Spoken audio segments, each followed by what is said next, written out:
Hello everyone, प्रेरक classes आपका स्वागत करता है आर कंट्री इंडिया सीरीज के पहले वीडियो में। इस सीरीज में हम पढ़ेंगे इंडियन स्टेट्स, यूनियन टेरिटरीज और उससे जुड़े फैक्ट्स के बारे में जो आपको कॉम्पिटिटिव एग्जाम्स में हेल्प करेगा। तो आइए शुरू करते हैं इंडिया के एक बेसिक इंट्रोडक्शन के साथ में। इंडिया के मैप में आप जब देखेंगे तो आपको उसके नॉर्थ में मिलेगा लॉफ्टी हिमालयाज, वेस्ट में अरेबियन सी, ईस्ट में बे ऑफ बंगाल एंड साउथ में इंडियन ओशियन। नेक्स्ट है India and it's neighbour countries. ऐसी 7 कंट्रीज हैं जो इंडिया के साथ अपनी लैंड बाउंड्रीज शेयर करती हैं। फर्स्ट है Pakistan, next Afghanistan, third China, Bhutan, Nepal, Bangladesh and Myanmar. इसे एक ट्रिक से मैं याद रखती हूं, काफी पॉपुलर ट्रिक है ये है बचपन MBA। इस ट्रिक के थ्रू आप अपने 7 कंट्रीज को याद रख सकते हैं। BA Bangladesh, CH China, PA Pakistan, N for Nepal, M Myanmar, B Bhutan, A Afghanistan.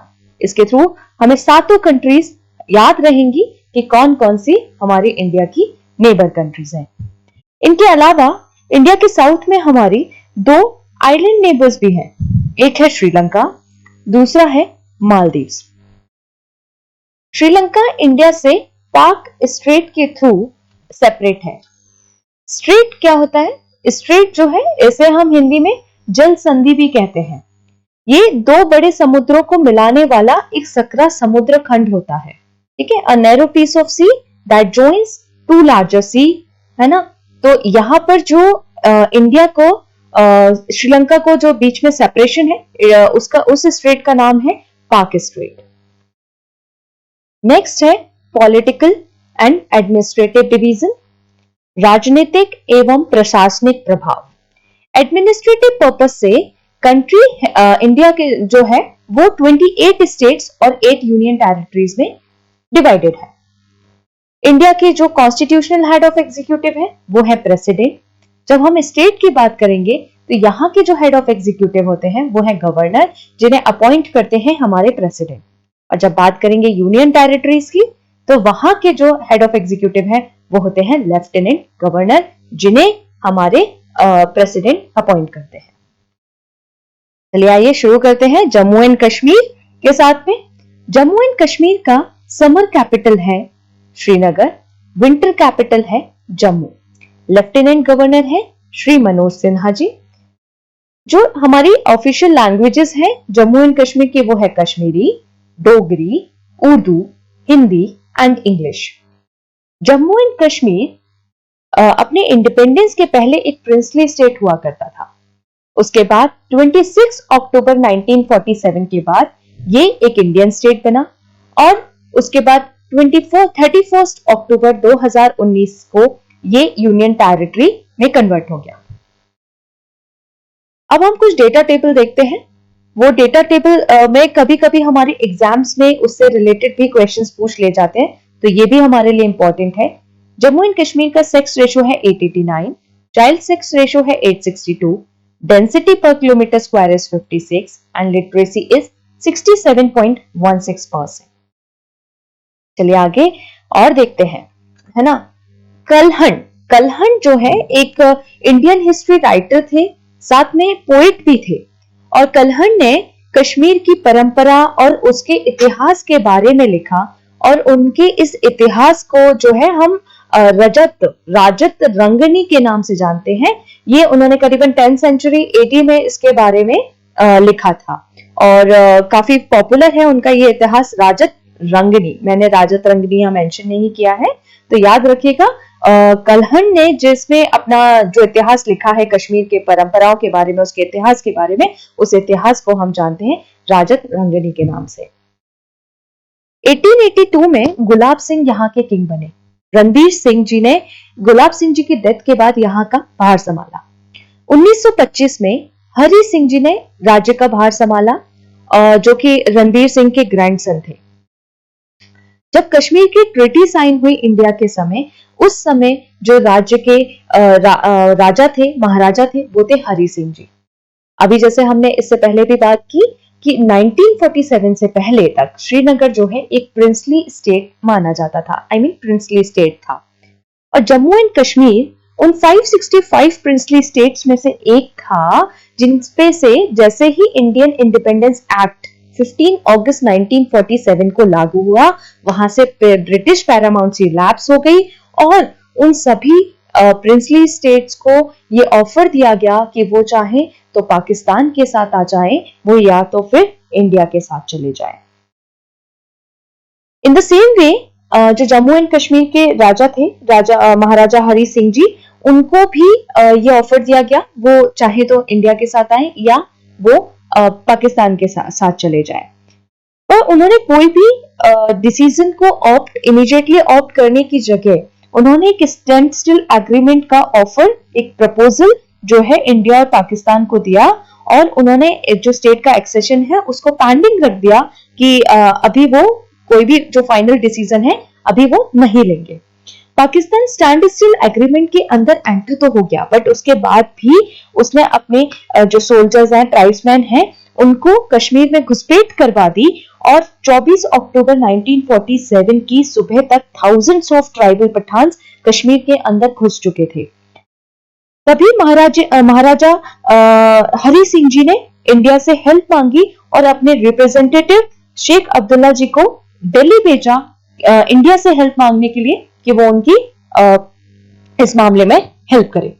फिर 26 अक्टूबर 1947 को महाराजा हरि सिंह जी जम्मू आए और उन्होंने साइन किया instrument of accession Jammu and Kashmir state का।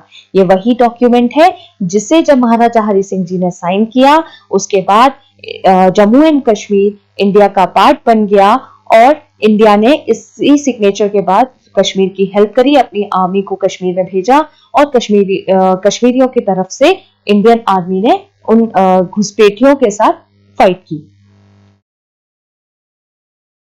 5 मार्च 1948 में महाराजा हरि सिंह जी ने अपनी इंटरिम पॉपुलर गवर्नमेंट का अनाउंसमेंट किया और प्राइम मिनिस्टर बनाया शेख मोहम्मद अब्दुल्ला जी को। 1951 में स्टेट कॉन्स्टिट्यूएंट असेंबली इलेक्ट हुई और पहली बार श्रीनगर में मिले 31 अक्टूबर 1951 में। 1952 में प्राइम मिनिस्टर ऑफ इंडिया और जम्मू एंड कश्मीर के बीच डेली एग्रीमेंट साइन किया, जिसमें जम्मू एंड कश्मीर को स्पेशल पोजीशन भी दी गई। 6 फरवरी 1954 में जम्मू एंड कश्मीर की कॉन्स्टिट्यूएंट असेंबली ने यह पुष्टि की कि राज्य का जो अधिग्रहण है वो यूनियन ऑफ इंडिया के पास है। इसी के साथ आर्टिकल 370 के तहत प्रेसिडेंट ने जम्मू एंड कश्मीर स्टेट को ये ऑर्डर इशू किया कि वो अपना एक अलग कॉन्स्टिट्यूशन बना सकता है। और जो स्टेट का जो खुद का कॉन्स्टिट्यूशन आया वो आया 26 जनवरी 1957 में, जिसके बाद पहली बार लेजिस्लेटिव असेंबली के इलेक्शंस हुए और इस कॉन्स्टिट्यूशन ने भी ये पुष्टि की कि जो स्टेट का एक्सेशन है या स्टेट का जो अधिग्रहण है वो यूनियन ऑफ इंडिया के पास है। Now this section 3 Jammu and Kashmir के जब हम पढ़ते हैं तो ये सेक्शन 3 काफी इंपॉर्टेंट है। सेक्शन 3 कहता है कि जो जम्मू एंड कश्मीर है वो यूनियन ऑफ इंडिया का हिस्सा है और हमेशा रहेगा। तो आर्टिकल 370 है, उसको जिसने ड्राफ्ट किया था वो थे शेख अब्दुल्ला जी। तो ये भी हमें याद रखना है। आगे देखते हैं। कश्मीर को हम पैराडाइज ऑफ इंडिया भी कहते हैं, भारत का स्वर्ग भी कहते हैं। ठीक है। जम्मू एंड कश्मीर को स्टेट से जब यूनियन टेरिटरी बनाया गया, वो बनाया गया Jammu and Kashmir reorganisation act 2019 के तहत। कब बनाया गया? अक्टूबर 31, 2019। ओके, नेक्स्ट देखते हैं। ये है लाइन ऑफ कंट्रोल। ये जो लाइन ऑफ कंट्रोल है वो सेपरेट करता है आपके पाकिस्तान ऑक्यूपाइड कश्मीर को आपके कश्मीर और लद्दाख से। ये गिलगित बाल्टिस्तान, कई बार आपने न्यूज में इस जगह की चर्चा सुनी होगी। तो ये भी हमारा पाकिस्तान ऑक्यूपाइड कश्मीर में है। इसके बाद जम्मू एंड कश्मीर के कटरा जगह पे वैष्णो देवी की गुफा स्थित है। हिंदुओं का काफी एक पवित्र धार्मिक स्थान है जो, और वो देवी जहाँ पे स्थित है, वो विराजमान है, उस वैली का नाम है, उस पीक का नाम है त्रिकुटा वैली। ठीक है, त्रिकुटा वैली याद रखना है। वैसे जम्मू एंड कश्मीर में और भी लेक है, बट जब बात होती है वुलार लेक की, this is one of the important lake. ये इम्पोर्टेंट क्यों है? ये one of the largest fresh water lake है एशिया की, इसलिए ये काफी ज्यादा इंपॉर्टेंट है। तो वुलार लेक कहां पर है? वुलार लेक है आपके जम्मू एंड कश्मीर में। इसकी लोकेशन क्या है? Bandipora district in Jammu and Kashmir and it is fed by Jhelum river. Tulbul navigation project भी इसी लेक पर बना हुआ है। इसके आगे हम देखते हैं जम्मू एंड कश्मीर की सिटीज के कुछ निकनेम्स। हर सिटी की अपनी एक कोई विशेषता जब होती है तो उस सिटी को उसकी विशेषता के आधार पर हम कुछ नाम देते हैं। ठीक है, तो कभी कभी एग्जाम्स में वो नाम भी पूछ लिए जाते हैं, जैसे विलेज ऑफ शेफर्ड्स किस सिटी को बोलते हैं, और कुछ 4 ऑप्शंस आपको दे दिए जाएंगे। मीडो ऑफ गोल्ड किस सिटी को बोलते हैं, लैंड ऑफ स्प्रिंग्स किस सिटी को बोलते हैं, तो ये भी हमें पता होना चाहिए। तो विलेज ऑफ शेफर्ड्स बोलते हैं पहलगाम को, मीडो ऑफ गोल्ड बोलते हैं सोनमार्ग को, लैंड ऑफ स्प्रिंग्स बोलते हैं अनंतनाग को, मिनी कश्मीर बोलते हैं बादरवाह को, and apple bowl of Kashmir is Shopian district, and land of sapphire and saffron, केसर यहां पर बहुत ज्यादा होती है, वो जगह है किश्तवाड़। ठीक है, यहाँ की एक आर्ट है करई कलमदान, काफी पॉपुलर आर्ट है, काफी यूनिक आर्ट है, और जब वहां पे आप जाएंगे कभी जम्मू एंड कश्मीर में, ये आर्ट आपको काफी देखने को मिलेगा।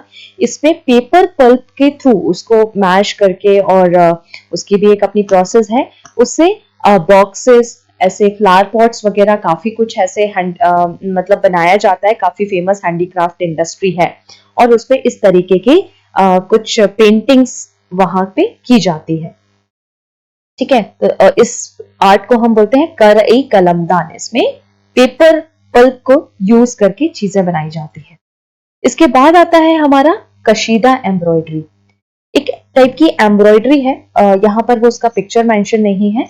तो कशीदा एम्ब्रॉयडरी जो है उसमें काफी खूबसूरत एम्ब्रॉयडरी जो है की जाती है। कशीदा एम्ब्रॉयडरी वाले आपको वहां पे पर्दे मिल जाएंगे, आपको चादरें मिल जाएंगी, और काफी चीजों पे इस एम्ब्रॉयडरी का यूज किया जाता है। नेक्स्ट है Asia largest tulip garden is in Srinagar. ये है वहां का लार्जेस्ट ट्यूलिप गार्डन। ये करीबन मिड ऑफ मार्च में ओपन होता है, और अप्रैल जस्ट 1 या 1.5 महीने के लिए ही ओपन होता है, और बाकी पूरे साल ये बंद रहता है। नेक्स्ट है आपका पीर पांजल रेलवे टनल और Qazigund railway tunnel. Pir Panjal railway tunnel and Qazigund railway tunnel, ये क्यों इंपॉर्टेंट है? Because it is India's longest and Asia's second longest tunnel. तो याद रखना है, इंडियाज लॉन्गेस्ट और एशिया की जो सेकंड लॉन्गेस्ट टनल है पीर पांजल रेलवे टनल, जिसका एक नाम और है काजीगुंड रेलवे टनल, ये हमारी जम्मू एंड कश्मीर में है। ठीक है, इसकी जो लाइन लेंथ है वो है 11.27 किलोमीटर। ये स्टार्ट होती है बनिहाल से, एंड होती है काजीगुंड में, और ये ओपन हुई थी जून 2013 में। इसके बाद India's first floating post office, ये डल लेक श्रीनगर, ये डल लेक जो है श्रीनगर में है। यहाँ और भी हाउसिंग बोर्ड से आपको मिलेगी जो एज अ मतलब टूरिस्ट के रुकने की प्लेसेस भी है यहाँ पर, वहीं पर है ये इंडिया का पहला फ्लोटिंग पोस्ट ऑफिस, और सारे जितने भी हाउस बोट्स हैं वो लेक में ही बनी हुई हैं। श्रीनगर, श्रीनगर का जो मतलब होता है वो होता है city of Lakshmi, the goddess of wealth. इसे फाउंड किया था अशोका द ग्रेट ने। ठीक है, यहाँ की कश्मीर की वुड होती है, उससे काफी हाई क्वालिटी क्रिकेट बैट्स बनाए जाते हैं, जिसको हम बोलते हैं कश्मीर विलो। कावा, तो कावा जो है यहाँ की एक ट्रेडिशनल ड्रिंक है, जिसे यहाँ के लोग स्पेशली विंटर में पूरे दिन कंज्यूम करते हैं खुद को हेल्दी रखने के लिए। और इसमें ट्रेडिशनल ग्रीन टी का यूज होता है स्पाइसेस के साथ, और उसमें बादाम के साथ, है ना, केसर वगैरह सब कुछ इसमें यूज होता है, और ये कावा ड्रिंक बनाई जाती है। यहाँ के पॉपुलर गार्डन्स हैं, एक मुगल गार्डन भी है और एक है ये शालीमार बाग एंड निशात बाग। इसे जहांगीर अकबर के बेटे ने बनवाया था। ठीक है, जब जम्मू एंड कश्मीर की बात करें तो हमें याद रखना चाहिए हमेशा रणबीर कैनाल का। क्यों? क्योंकि ये यहाँ का लार्जेस्ट इरिगेशन नेटवर्क है और मारतंड कैनाल जो है ये यहाँ की ओल्डेस्ट कैनाल है।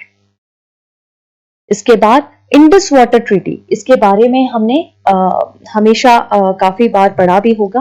तो Indus water treaty is very very important, but अभी हम इसके बारे में सिर्फ इतना देखें, ये जो साइन हुई थी वो साइन हुई थी सितंबर 1960 में, और इसके बीच जो पाकिस्तान और इंडिया के बीच जो मध्यस्थता निभाई थी वो निभाई थी वर्ल्ड बैंक ने। जो प्रेजेंट सिटी है श्रीनगर, उसको बनाया था प्रवर सेना टू ने। ठीक है, उसमें कुछ ओल्ड सिटी का भी हिस्सा है। नेक्स्ट है लद्दाख। ठीक है, लद्दाख अब एक इंडिविजुअल यूनियन टेरिटरी है। यहाँ की जो कैपिटल है इट इज ले। यहाँ पे सिर्फ 2 ही डिस्ट्रिक्ट्स हैं। लेफ्टिनेंट गवर्नर जो है वो है श्री राधा कृष्ण माथुर जी। यहाँ की जो डेटा टेबल है वो है, पॉपुलेशन जो है यहाँ की 1.33 lakh, average literacy is around 77.20%, sex ratio is 690, child sex ratio is 946, density per kilometre square is only 3। ठीक है, ये भी जब यूटी बना था वो बना था 31 अक्टूबर 2019 में, जो कि 144th बर्थ एनिवर्सरी है सरदार वल्लभ भाई पटेल की। यहाँ की जो ऑफिशियल लैंग्वेजेस हैं वो है हिंदी एंड इंग्लिश। लद्दाख को हम लैंड ऑफ पासेस भी कहते हैं और लिटिल तिब्बत भी कहते हैं। लैंड ऑफ पासेस, यहाँ बहुत सारे पासेस हैं। जब हम पासेस का एक वीडियो लेकर आएंगे तो उसमें देखेंगे यहाँ पे लद्दाख में बहुत सारे पासेस हैं, इसे लैंड ऑफ पासेस भी कहते हैं। इसकी बाउंड्रीज की अगर बात करें तो इसकी बाउंड्रीज हैं Chinese Tibet autonomous region east में, इंडियन स्टेट हिमाचल प्रदेश का साउथ में, and both the Indian union territory of Jammu and Kashmir and the Pakistan administrate Gilgit Pakistan west में, और south west corner of Xinjiang across the Karakoram pass in the far north में। ठीक है, द्रास जो है एक जगह है, इसको हम गेटवे टू लद्दाख भी बोलते हैं, है ना, गेटवे टू लद्दाख। ये क्यों इंपॉर्टेंट है? ये कोल्डेस्ट इनहैबिटेड प्लेस है इंडिया की और सेकंड कोल्डेस्ट इनहैबिटेड प्लेस है वर्ल्ड की, फर्स्ट है वर्ल्ड की साइबेरिया। ये आपका कारगिल डिस्ट्रिक्ट का एक हिल स्टेशन है और ये NH1 पर है between Zoji La pass and Kargil town. यहाँ 2 डिस्ट्रिक्ट है सिर्फ, एक है लेह और एक है कारगिल। यहाँ की एक इंपॉर्टेंट प्लेस है हेमिस मोनेस्ट्री। हेमिस, जब भी आप नाम पढ़ें हमेशा याद रखिएगा it is always connected to Ladakh, क्योंकि हेमिस फेस्टिवल भी यहाँ पे मनाया जाता है, काफी इंपॉर्टेंट फेस्टिवल है यहाँ का। और ये जो हेमिस फेस्टिवल है and it is dedicated to lord Padma Sambhava. ठीक है, तो ये काफी इंपॉर्टेंट है। और हेमिस मोनेस्ट्री जो है वो इंडस रिवर के वेस्टर्न बैंक्स पे है। कहाँ है? इंडस रिवर के वेस्टर्न बैंक्स पे। और ये मोनेस्ट्री जो फाउंड हुई थी वो हुई थी 1630 में by the first incarnation of Stangseng Raspa Nawang Gayesto when he was invited by the king of Ladakh Singye Namgyal। ठीक है, तो हेमिस याद रखना है। हेमिस मोनेस्ट्री कहां पर है? हेमिस मोनेस्ट्री आपकी लद्दाख में है। हेमिस फेस्टिवल भी वहीं बनाया जाता है और हेमिस फेस्टिवल जो डेडिकेट है वो है लॉर्ड पद्मा संभावा। एक आपने वूल के बारे में काफी सुना होगा, पश्मीना। ठीक है, काफी महंगी भी है और काफी फाइन वूल है। तो India produces this finest pashmina wool in the world और इसके जो मेन और जो सबसे बेस्ट क्वालिटी आती है वो आती है चांगथांग प्लेटी ऑफ लद्दाख रीजन से। और इसमें जो जिस गोट की वूल यूज होती है वो है पश्मीना गोट और एक चेगू ब्रीड गोट। ठीक है, ये दोनों गोट के वूल को यूज किया जाता है पश्मीना वूल बनाने के लिए। अब जैसे मैंने अभी बताया था हेमिस की जब भी बात आएगी कहां से कनेक्ट करना है? लद्दाख। ठीक है, तो हेमिस मोनेस्ट्री भी हो गई, हेमिस फेस्टिवल भी हो गया और हेमिस नेशनल पार्क भी हो गया। तो हेमिस नेशनल पार्क है लद्दाख में। It is famous for snow leopard, Asiatic ibex, argali जो कि एक ग्रेट तिब्बतन शीप है। एक यहाँ की और पॉपुलर प्लेस है जो हम पिक्चर में भी देखिए, ये है शांति स्तूपा। ठीक है, काफी खूबसूरत जगह है और ये लेह के चंगस्पा में स्थित है ना। लेह का एक जगह है चंगस्पा, ये वहां पर है और इसका जो निर्माण करवाया था वो करवाया था शांति संप्रदाय के जापानी बौद्धों ने। ठीक है, जब बुद्धिज्म के 2500 साल पूरे हो गए थे उसके सेलिब्रेशन में इसका निर्माण करवाया गया था और इसका जो इनॉग्रेशन किया था वो करा था दलाई लामा ने 1985 में। इसमें जो नाम है शांति स्तूपा, स्तूपा का जो मतलब होता है वो होता है मतलब खंबा, और यहाँ पे जो जितने भी स्तूप हैं वो बुद्ध की कहानियों का प्रतिनिधित्व करते हैं, उनपे बुद्ध की कहानियां लिखी हुई हैं। ठीक है, नेक्स्ट लद्दाख में, लद्दाख के लोग बॉर्न रिलीजन में बिलीव करते हैं। ये एक एनिमिस्टिक रिलीजन है। एनिमिस्टिक रिलीजन क्या होता है?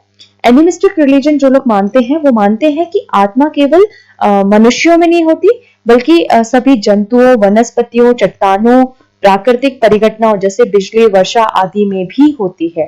तो इस तरीके से जो मानते हैं, this is called animistic religion. ये वहां के लोग इसमें बिलीव करते हैं। ठीक है, नेक्स्ट है हमारा हिमाचल प्रदेश। हिमाचल प्रदेश का जो कैपिटल है, summer capital is Shimla and winter capital is Dharamshala. ये धर्मशाला ना इंपॉर्टेंट है, थोड़ा याद रखना है इसको, अभी इसके बारे में आगे और देखेंगे। यहाँ के जो चीफ मिनिस्टर है श्री जयराम ठाकुर, गवर्नर है श्री राजेंद्र विश्वनाथ अर्लेकर। डेटा टेबल देखते हैं। पॉपुलेशन है 68.65 lakhs approximately. Sex ratio is 972. Child sex ratio is 909. Density per kilometer square is 123. Literacy is 82.80%. ये यूनियन टेरिटरी बना था 1 नवंबर 1956 में, स्टेट बना 25 जनवरी 1971 में, और यहाँ की इसकी जो इंटरनेशनल बाउंड्री है वो है चाइना। एक पोस्ट इंडिपेंडेंस इरा की इसकी कुछ हिस्ट्री है जो इंपॉर्टेंट है, उसके कुछ पॉइंट्स देखते हैं।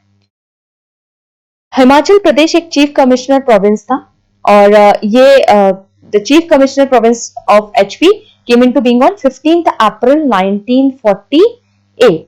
बाद में ये पार्ट सी स्टेट बना 26 जनवरी 1950 में। उसके बाद बिलासपुर 1 जनवरी 1954 में बिलासपुर हिमाचल प्रदेश के साथ मर्ज हो गया। 1 नवंबर 1956 में हिमाचल प्रदेश यूनियन टेरिटरी बना। कांगड़ा और दूसरे जो पंजाब के हिल एरियाज थे वो भी हिमाचल प्रदेश के साथ मर्ज हुए 1 नवंबर 1966 में, और स्टिल उसका जो अभी तक स्टेटस था वो यूनियन टेरिटरी था। फिर फाइनली 18 दिसंबर 1970 में एचपी एक्ट पास हुआ और उसके बाद ये बना 25 जनवरी 1971 में स्टेट, और एचपी था हमारा 18th state of Indian union. चलिए हिमाचल प्रदेश में और आगे बढ़ते हैं। तो हिमाचल प्रदेश में जो वर्ड है हिमा, इस हिमा का मतलब होता है स्नो। संस्कृत टर्मिनोलॉजी के अकॉर्डिंग इस हिमा का अर्थ है स्नो। आचार्य दिवाकर दत्त शर्मा ये एक संस्कृत स्कॉलर थे जिन्होंने हिमाचल प्रदेश का नाम दिया।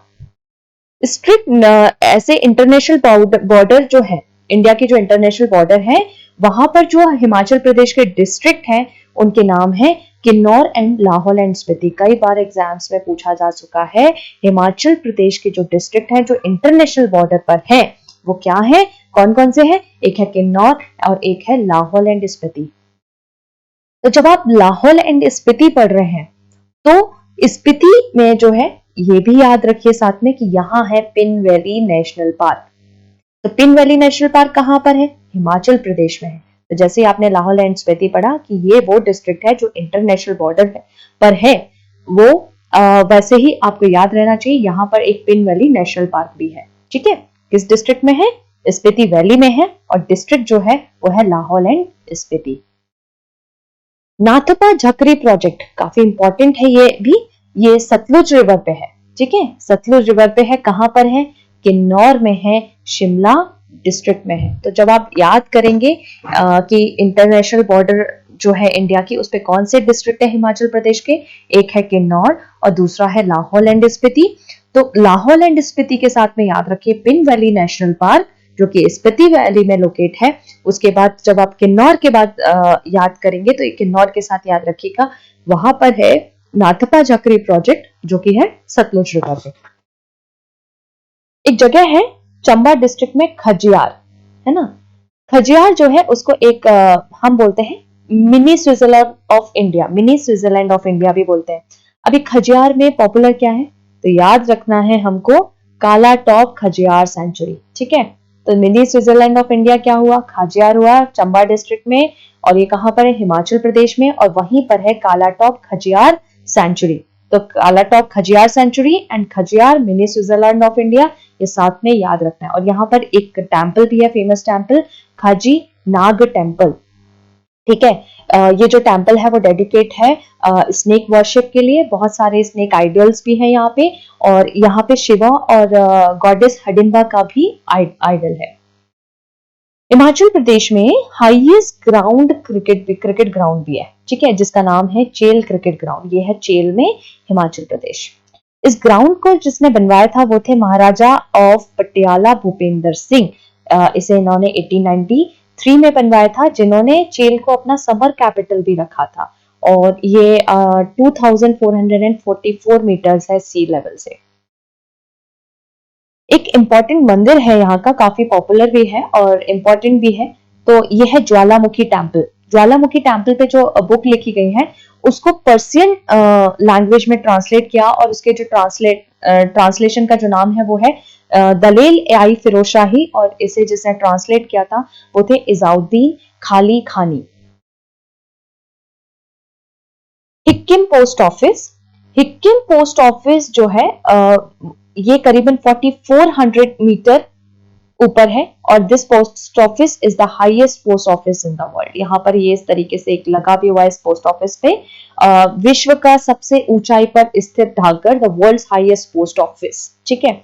और किस डिस्ट्रिक्ट में है, लाहौल एंड स्पीति, ठीक है। तो लाहौल एंड स्पीति से आपको ये हिक्किम पोस्ट ऑफिस भी याद रखना है। उसके बाद कोमिक विलेज स्पीति, ये एशिया का हाईएस्ट विलेज है जो कि मोटरेबल रोड से कनेक्टेड है। कोमिक का मतलब होता है आई ऑफ ए स्नोकॉक, एक रिमोट विलेज है स्पीति वैली में, और इसकी हाइट है around 4587 metre above sea level, ठीक है। और लाहौल एंड स्पीति जो है लोएस्ट पॉपुलेशन डेंसिटी वाला डिस्ट्रिक्ट है, ठीक है। तो ये भी हमें याद रखना है। तो लाहौल एंड स्पीति एक पॉपुलर डिस्ट्रिक्ट हो गया जिसमें काफी सारी चीजें आप उससे कनेक्ट करके याद रखनी है। हिमाचल प्रदेश की जो यूनेस्को साइट्स हैं वो है कालका Shimla toy train and the great Himalayan national park. दोनों ही इंपॉर्टेंट है, दोनों ही हमको याद रखना है। तो कालका शिमला टॉय ट्रेन को बनाया था 1903 में, और इंजीनियरिंग का एक बेहतर नमूना बोला जाता है क्योंकि ये निकलती है 102 टनल्स को क्रॉस करती है, 864 ब्रिजेस एंड 819 स्टनिंग कर्व से भी निकलती है, ठीक है। नेक्स्ट है ग्रेट हिमालयन नेशनल पार्क। ये जो नेशनल पार्क है वो लोकेट है कुल्लू रीजन में, हिमाचल प्रदेश के कुल्लू रीजन में। ये पार्क को स्टैब्लिश किया गया था 1984 में, and is spread over an area of 1171 kilometre square, altitude with in the park range between 1500 and 6000 metre. Wild life protection act of 1972 के तहत इसको काफी स्ट्रिक्ट गाइडलाइंस के अंदर प्रोटेक्ट किया, और यहाँ पे किसी भी तरीके की हंटिंग अलाउड नहीं है, ओके। यहाँ पे एक जगह है सोलान। सोलान को हम मशरूम कैपिटल ऑफ इंडिया भी कहते हैं। क्यों कहते हैं, क्योंकि एक वास्ट मशरूम फार्मिंग यहाँ पे इस एरिया में होती है, और साथ में directorate of mushroom research Chamba Ghat में सिचुएटेड है। रॉक सॉल्ट जो होता है काफी हेल्दी सॉल्ट होता है, और ये जो रॉक सॉल्ट हमको इंडिया में से अगर कहीं मिलता है तो ये हिमाचल प्रदेश से ही आता है, ठीक है। धर्मशाला, ये धर्मशाला जो है अभी मैंने आपको बोला था जब मैं पढ़ा रही थी यहाँ के कैपिटल कि ये काफी इंपॉर्टेंट है। ये क्यों इंपॉर्टेंट है, यहाँ पे दलाई लामा का रेसिडेंस है, यहाँ पे सेंट्रल तिब्बतन एडमिनिस्ट्रेशन का हेडक्वार्टर है, और बहुत सारे तिब्बतन रिफ्यूजीज भी यहाँ रिसेटल है। मणिकरण, आपने जब भी हिमाचल प्रदेश के एक जगह सुनी होगी जहाँ पे हॉट स्प्रिंग्स है, मतलब गर्म पानी वहां से बहता है, तो ये मणिकरण में ही है। This place is famous for its hot spring और पिलग्रिमेज सेंटर। यहाँ पे एक गुरुद्वारा भी है और हिंदू टेम्पल्स भी हैं। ये लोकेट है पार्वती वैली पे, ठीक है। और जो यहाँ पे किस रिवर है वो कौन सी है, रिवर पार्वती, ठीक है, पार्वती वैली है, पार्वती रिवर है, और north west of Bhuntar in the Kullu district of Himachal Pradesh, this is the location. तो याद रख सकते हो कुछ इस तरीके से कि पार्वती की पूजा करोगे तो बहुत सारा मनी बना सकते हो, तो पार्वती मनी एंड याद रखना है। तो पार्वती वैली में है मणिकरण, इंपॉर्टेंट है, और पार्वती रिवर पे है, ठीक है। इसके बाद आता है कसौल। तो कसौल जो है इसको हम मिनी इजराइल ऑफ इंडिया भी कहते हैं। ऐसा क्यों कहते हैं मिनी इजराइल ऑफ इंडिया, क्योंकि जो यहाँ पे टूरिस्ट हैं वो बहुत ज्यादा इजराइल ओरिजिन के टूरिस्ट बहुत ज्यादा विजिट करते हैं। ये कुल्लू डिस्ट्रिक्ट में है और पार्वती वैली जो है पार्वती रिवर पे ये सिचुएटेड है। हिमाचल प्रदेश को हम लैंड ऑफ डाइटीज भी कहते हैं। यहाँ हर गांव का एक अपने देवी या देवता है जिनकी वो पूजा करते हैं, तो इसके लिए हम हिमाचल प्रदेश को लैंड ऑफ डाइटीज भी कहते हैं। शिमला एक ऐसा इकलौता प्लेस है एशिया का जहां पे नेचुरल आइस स्केटिंग रिंक होता है, ठीक है। कुछ फेमस पर्सनालिटीज हैं जैसे अनुपम खेर जिन्हें हम सब जानते हैं, Kangana Ranaut, captain Vikram Batra Indian army officer हैं, तेंजिन ग्यास्टो, ये कई बार हमने इन्हें देखा होगा न्यूज वगैरह में। तो ये है 14th दलाई लामा जिनका नाम है तेंजिन ग्यास्टो। इनकी बुक्स कई बार पढ़ी होंगी, Ruskin Bond, Indian author of British descent. Charanjit Singh जो है एक फॉर्मर हॉकी प्लेयर थे इंडिया के, जो 1964 समर ओलंपिक्स हुए थे टोक्यो जापान में, और इंडिया ने जो गोल्ड मेडल जीता था हॉकी में, ये उसी टीम के कैप्टन थे। Next is Uttarakhand.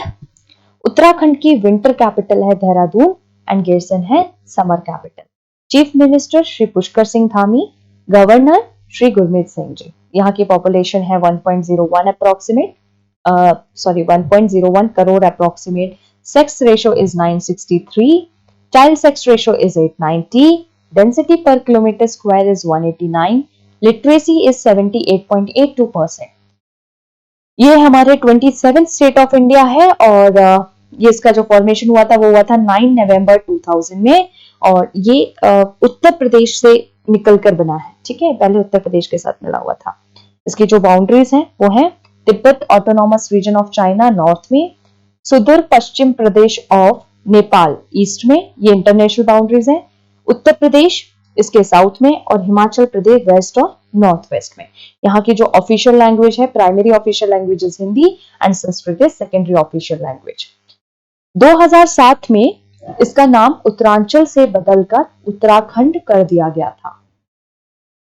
यहाँ इसको हम देवभूमि के नाम से भी जानते हैं या लैंड ऑफ गॉड के भी नाम से जानते हैं, क्योंकि एक तो इसका बहुत ज्यादा रिलीजियस सिग्निफिकेंस है, बहुत ज्यादा हिंदू टेम्पल्स हैं, बहुत ज्यादा पिलग्रिमेज सेंटर है, और पूरा स्टेट काफी मतलब एक धार्मिक स्थान बहुत सारे हैं यहाँ पे।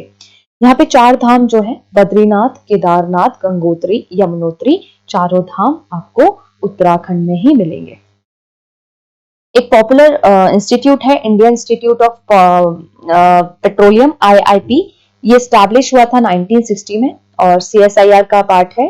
It is dedicated to R&D in the hydrocarbon sector, and ये देहरादून में है on national highway 72।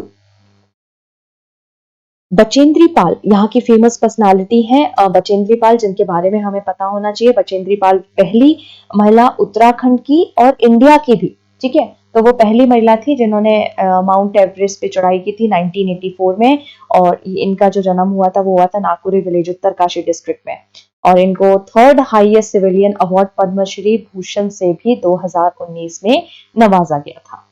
Indian military academy भी यहाँ पर है, जिसका जो एस्टैब्लिश हुई थी 1932 में। Lal Bahadur Shastri national academy of administration LBSNNA, ये भी यहाँ पर है, लोकेशन है जिसकी मसूरी, और इसका मोटो है character is the highest virtue. जितने भी सिविल सर्विसेज से क्लियर करते हैं उन लोग की ट्रेनिंग यहाँ पर होती है। तहरी डैम, तहरी डैम जो है ये क्यों है, ये एक पॉपुलर है, हाईएस्ट डैम है इंडिया का, और किस रिवर पे है, भागीरथी रिवर पे है। तो ये तहरी डैम डैम याद होना चाहिए, ठीक है। नेक्स्ट जो नैनीताल है, नैनीताल को हम सरोवर नगरी भी कहते हैं। पिथौरगढ़ को हम स्मॉल कश्मीर ऑफ उत्तराखंड भी कहते हैं। ऋषिकेश को yoga capital of the world के नाम से भी जानते हैं। हरिद्वार गेटवे ऑफ गॉड्स के नाम से भी जाना जाता है। उत्तराखंड के जो यूनेस्को वर्ल्ड हेरिटेज साइट्स हैं वो है Nanda Devi national park and valley of flowers. Uttarakhand में 2 एडमिनिस्ट्रेटिव डिवीजन हैं। ये जो लाइट येलो दिख रहा है वो है आपका गढ़वाल डिवीजन और ये है आपका कुमाऊं डिवीजन। उत्तराखंड की जब हम बात करते हैं तो ये 5 प्रयाग बहुत ज्यादा इंपॉर्टेंट है। ये 5 प्रयाग के बारे में हमें पता होना चाहिए, ठीक है। तो ये देखो, पहला क्या है, विष्णु प्रयाग, नंद प्रयाग, कर्ण प्रयाग, रुद्र प्रयाग एंड देव प्रयाग। तो यहां से शुरू करते हैं विष्णु प्रयाग से, ठीक है। तो विष्णु प्रयाग में यहां से अलकनंदा रिवर जो है सतोपत ग्लेशियर से ओरिजिनेट होती है, वो यहां पर मिलेंगी धौली गंगा से, ठीक है।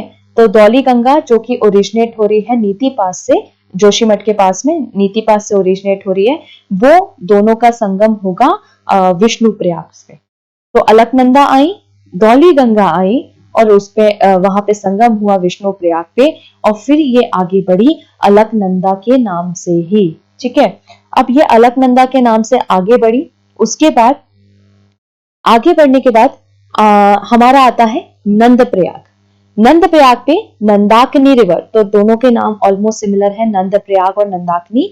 तो नंदाकिनी यहां से आएंगी और यहां पर मिलेगी अलकनंदा से और उस स्थान का नाम है नंद प्रयाग। फिर हम उसके आगे फिर आते हैं, यहाँ पे है कर्ण प्रयाग। कर्ण प्रयाग पे पिंडर रिवर है ना, ये पिंडर गंगा जो है, पिंडर गंगा यहाँ पे आएगी जो कि पिंडर ग्लेशियर से ओरिजिनेट हो रही है और यहाँ पर आके अलकनंदा से मिलेंगी, ठीक है। तो ये जो पिंडर गंगा और अलकनंदा का संगम है उसे हम कहते हैं कर्ण प्रयाग। फिर जब ये आगे आए और आगे आने के बाद यहाँ केदारनाथ की तरफ से यहाँ से है मंदाकिनी और यहाँ से अलकनंदा। तो मंदाकिनी और अलकनंदा इन दोनों का जो संगम है उस संगम को हम बोलते हैं रुद्रप्रयाग। उसके बाद यहाँ से और यहाँ से आगे भागीरथी और उसके बाद भागीरथी के बाद यहाँ पे अलकनंदा, ये दोनों आके यहाँ से मिली और ये जगह है देवप्रयाग और देवप्रयाग के आगे से ये गंगा के नाम से ये नदी आगे बहती है। तो देखो, Nand Prayag confluence where the Nandakini river joins the main Alaknanda river. Karn Prayag ये वो लोकेशन है जहां पे अलकनंदा रिवर ज्वाइन करती है पिंडर रिवर से, जो ओरिजिनेट होती है पिंडर ग्लेशियर से below the Nanda Devi mountain range. And Rudraprayag पे अलकनंदा मिलती है मंदाकिनी से। इस जो संगम का नाम है वो गॉड शिवा के नाम पे रखा गया है, जिन्हें हम रुद्र के नाम से भी जानते हैं। नेक्स्ट है देवप्रयाग। देवप्रयाग जो है वो 2 होली रिवर्स का, 2 पवित्र नदियों का संगम है, भागीरथी और अलकनंदा, और it is the first Prayag on the way to Badrinath. और इस संगम के बाद से जो रिवर है हम उसको जिस नाम से जानते हैं वो है गंगा। इसको याद रखने का एक छोटा सा ट्रिक है, दिस इज वीना कल रूट थी, ठीक है। तो वीना, वी विष्णु प्रयाग, ना नंदा प्रयाग, का कर्ण प्रयाग, रुद्र प्रयाग, डी देव प्रयाग, ठीक है। तो वीना कल रूट थी, तो इससे हम अपने पंच प्रयाग को याद रख सकते हैं। इसके आगे के बाकी स्टेट्स और यूनियन टेरिटरीज को हम नेक्स्ट वीडियो में कवर करेंगे। और अगर आपको अच्छा लगा है तो आप लाइक कीजिए, शेयर कीजिए और कमेंट कीजिए। Thank you.